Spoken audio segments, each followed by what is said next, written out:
Vous le savez, depuis le temps qu'on se connaît, les huiles essentielles ne sont pas à prendre à la légère. J'espère au moins vous avoir fait évoluer là-dessus. Et ce n'est pas parce que c'est naturel que c'est inoffensif. Il n'y a rien de vrai, il y a même rien de moins vrai que ça. La nature, elle n'est pas toujours là pour être bienveillante. Elle fait les choses, et puis si ça passe, tant mieux. Si ça passe pas, elle s'en fout, elle continue son petit bonhomme de chemin. Donc vraiment, dites-vous bien une chose, c'est que il faut vous sortir de la tête le fait que vous pouvez faire tout et n'importe comment avec la nature, avec les plantes, pour votre santé. Vraiment faites attention. Il faut vraiment savoir ce que vous faites, dans quel but vous le faites et pour qui vous le faites. À chaque fois, avoir bien ces différents points toujours en ligne de mire. Et en aromathérapie, c'est encore plus vrai vu la concentration de la petite goutte. Donc vous devez faire toujours ça avec connaissance et discipline pour être réellement efficace. Et vous devez absolument arrêter de faire « Tiens, il est beau ce petit flacon, je vais en mettre 8 gouttes. 1, 2, 3, 4, 5, 6, 7, 8, 12, 8 ou 12, c'est pareil. 3 gouttes de celui-là, 1, 2 gouttes de celui-là. Oh. Et puis je l'aime beaucoup, j'en mets 8 gouttes de plus. Et puis, celui-là, il sent tellement bon, elle est tellement belle cette huile, cette fleur. Je vais en mettre aussi 12 gouttes. Non, ça c'est absolument pas possible. Vous pouvez pas faire un truc comme ça, approximatif. Tout simplement parce que vous n'êtes pas une salade garnie. Non, vous n'êtes pas une salade garnie. Donc ça ne marche pas. Sinon, ça c'est le meilleur moyen de faire tout et n'importe quoi. Sauf si vous êtes une laitue. Et à ce moment-là, juste respect. Parce que c'est quand même génial, hyper rare, d'avoir une laitue comme interlocuteur. Donc bienvenue à toi. Mais j'espère te faire évoluer et faire passer au stade de salade César, par exemple. Bref, revenons-en à l'huile essentielle qui nous préoccupe aujourd'hui. La sarriette. La sarriette des montagnes, c'est quoi? C'est une petite herbe qui ressemble beaucoup au thym, tout simplement parce qu'elle fait partie de la même famille que le thym, d'où la ressemblance. Et c'est d'ailleurs une plante qu'on va pouvoir utiliser comme aromate, qui sera très bien justement pour agrémenter certains beaux plats, dont toi la laitue, tu vas pouvoir l'utiliser en aromate et tu verras que ça te donnera un certain peps. Donc toi, ni laitue, note bien ce que je vais dire parce que ça peut être intéressant pour la suite. Mais l'huile essentielle de cette petite sarriette n'a rien de petit, elle n'a rien de doux, elle n'a rien de mignon, elle n'est pas à prendre à la légère, elle va tout faire péter. Coucou tout le monde, comment ça va bien? Bienvenue sur Phytoasis, c'est Laurent. Avant de commencer, je tenais à vous remercier de tous vos petits messages, de vos pouces bleus qui pleuvent, de vos abonnements, de votre soutien à la chaîne. Parce que vraiment, ça, c'est vraiment adorable. J'ai, on va dire, 99% des messages qui sont intéressants et qui sont bienveillants. Donc, j'ai juste envie de dire, que demande le peuple ou que demande moi, en fait. Donc ça, vraiment, merci pour tout ça. Et je suis encore plus content de partager cette passion avec vous dans ces conditions. Et donc, il faut continuer sur cette lancée. Donc, si tu es nouveau ou si tu ne l'as pas encore fait, n'oublie pas de lâcher un pouce bleu parce que ça fait plaisir, de t'abonner à la chaîne et d'activer la petite cloche pour ne louper aucune de ces vidéos qui font tellement de bien. Et au cas où, tu peux aussi jeter un petit coup d'œil dans les descriptions juste en dessous pour récupérer mon e-book gratuit avec juste quelques petites notions sur les erreurs à ne pas faire quand on commence avec les huiles essentielles. Et donc cette huile essentielle de sarriette des montagnes, que je vous disais qu'elle n'est pas là pour rigoler, qu'est-ce qu'elle fait? Qu'est-ce qu'elle nous mijote? Qu'est-ce qu'elle a dans son petit flacon? En fait, c'est une huile essentielle qui est hyper anti-infectieuse. Elle fait partie des huiles essentielles les plus puissantes. Elle est antivirale, elle est antibactérienne, elle est antiparasitaire, elle est antifongique. Et tout ça, à chaque fois, elle le fait, mais pas qu'un peu. C'est pas 2-3 virus qu'elle va péter, 2-3 champis qu'elle va exploser. Non. C'est vraiment tout le monde, et il en faut pas beaucoup pour être hyper efficace. Et en plus de ça, c'est aussi une huile essentielle qui est immunostimulante. Donc elle agit des deux côtés. Elle agit par elle-même, puisque elle-même est capable de dézinguer bactéries, virus, parasites. Et de l'autre côté, elle vous renforce votre système immunitaire, augmente votre taux de globules blancs, donc la multiplication de vos premiers soldats, c'est-à-dire les neutrophiles, les macrophages, ceux qui arrivent dès le départ, et elle augmente leur capacité à synthétiser des anticorps. Donc vous êtes plus efficace, plus elle, ça fait déjà pas mal de monde qui va vous protéger. Donc elle sera super utile lors de grandes infections. Et je fais exprès de dire grandes infections, parce que c'est une huile essentielle que vous n'allez pas utiliser en premier recours. C'est une huile essentielle que vous ne devez pas utiliser en premier recours. C'est exactement comme pour les antibiotiques, parce qu'elle peut être considérée comme un antibiotique. Il y a des antibiotiques que vous pouvez utiliser dès le départ, et puis il y a des antibiotiques qu'on réserve.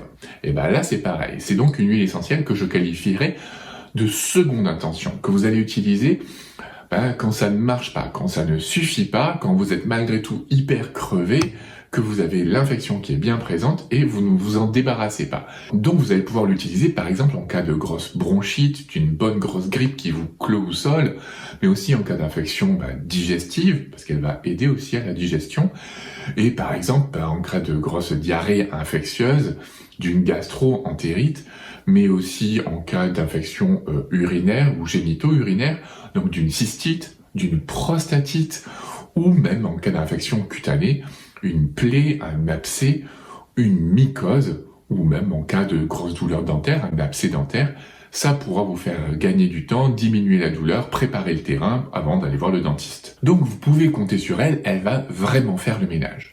En plus de ça, c'est aussi une huile essentielle qui a des capacités antalgiques, et donc ça c'est très bien parce que certaines pathologies, si vous prenez un abcès cutané ou un abcès dentaire, ça fait mal, donc vous allez aussi participer à une meilleure gestion de cette infection. Et puis elle va vous faire du bien parce que c'est une huile essentielle qui a de très bonnes capacités toniques générales. Donc elle va vous remettre sur pied, elle va vous donner un coup de boost. Elle a aussi dans ses capacités de tonique générale des capacités hyperthermisantes. Donc vous allez augmenter très légèrement la température corporelle, ce qui participera à lutter contre les bactéries, les virus, puisque eux, ils n'aiment pas une augmentation de température corporelle, ça empêche leur réplication, et donc ça participe au fait de les dégager. Elle a aussi des capacités toniques cardiaques, donc elle est légèrement hypertensive, et au niveau sexuel, elle est aphrodisiaque. Quand je vous disais que tout allait faire boum, mais alors, bien sûr, la question qu'on doit se poser, c'est est-ce que je peux utiliser cette huile essentielle? Est-ce que tout le monde peut l'utiliser? Eh bien, non, tout le monde ne peut pas l'utiliser parce que elle a des capacités un petit peu particulières, elle a des molécules particulières qui font qu'il va falloir prendre des pincettes quand on l'utilise. Donc, effectivement, vous imaginez bien que chez les enfants de moins de 7 ans, on l'utilisera pas, et même en général, c'est plutôt les enfants de 10 et 12 ans qui ne l'utilisent pas. Chez la femme enceinte, chez la femme allaitante, on ne l'utilisera pas non plus. Et si vous avez des douleurs digestives ou si vous avez une sensibilité hépatique, une insuffisance hépatique, des problèmes hépatiques, vous ne l'utiliserez pas non plus, et certainement pas par voie orale. Et maintenant, nous allons voir comment l'utiliser. Et bien justement, c'est une huile essentielle qui est tellement puissante, avec une odeur aussi tellement prononcée, des molécules particulières, ça fait que vous ne pouvez pas l'utiliser en inhalation. En inhalation sèche, elle est vraiment pas recommandée, bien que ce soit possible, mais surtout ne l'utilisez pas en inhalation humide. Elle va être très irritante pour les voies respiratoires, ça va vous piquer les yeux, ça va vous piquer tout l'arbre bronchique, ça va vraiment pas être une bonne chose. C'est aussi pour cette raison, parce qu'elle est irritante pour les voies respiratoires, que l'on ne l'utilisera pas en diffusion atmosphérique. Et donc, si vous êtes asthmatique, voilà, raison de plus pour ne pas l'utiliser par cette voie-là, parce que ça pourrait déclencher une crise, tant cette odeur et ces molécules, cette concentration va être présente et pourrait provoquer une crise. Donc en fait, il ne vous reste que la voie orale, qui est à utiliser mais sous certaines conditions, et la voie cutanée, qui est à utiliser mais sous certaines conditions. Donc vous comprenez que tout le monde ne peut pas l'utiliser, sinon c'est vous qui allez faire boum. Pour la voie orale, vous ne devez absolument pas l'utiliser, comme je vous l'ai dit, si vous avez des troubles hépatiques, si vous avez des reflux gastro-œsophagiens, si vous avez des gastrites, c'est hors de question. Et si tout va bien, vous pouvez l'utiliser, mais maximum une goutte 2 fois par jour, toujours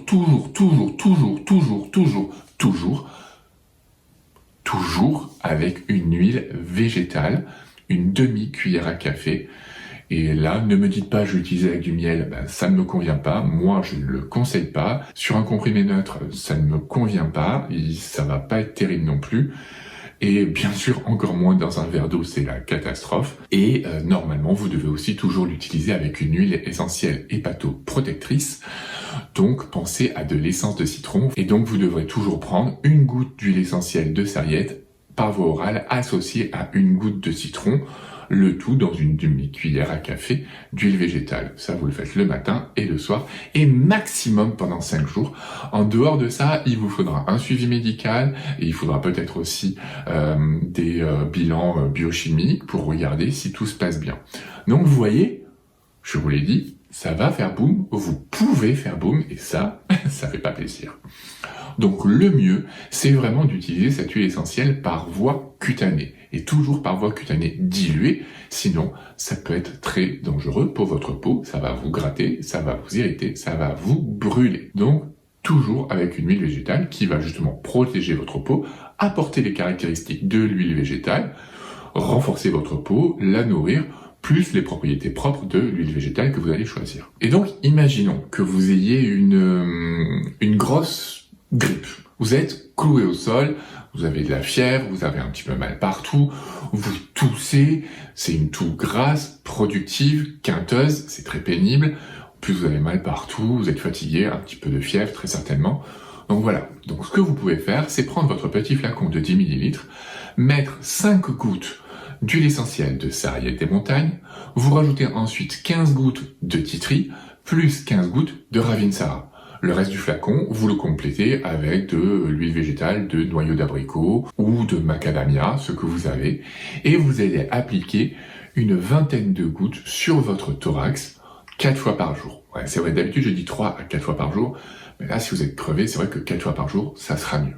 Et vous allez voir que vous allez ressentir une sensation de chaleur, vous allez être apaisé, et vous allez voir aussi que la toux va se calmer et que vous arriverez mieux à expectorer. Et ça, en général, faites-le 5 jours, 7 jours. En général, ça devrait suffire. Vous devriez déjà sentir une amélioration, déjà rien que le premier jour, mais ça vous fera du bien déjà en 48 heures.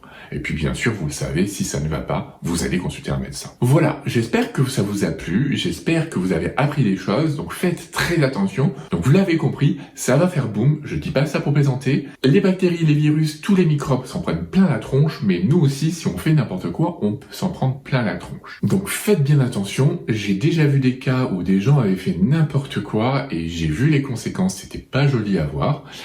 Donc faites bien attention à vous. Dites-moi en commentaire si vous connaissiez la sarriette des montagnes, si vous l'avez déjà utilisée, dans quel cas vous l'avez utilisée. J'espère que vous en êtes méfiés. On doit toujours l'utiliser avec parcimonie. Donc j'espère que cette vidéo vous aura plu, vous aura convaincu et vous aura permis d'éviter toutes ces bêtises. Moi je vous dis à très bientôt et d'ici là, portez-vous bien.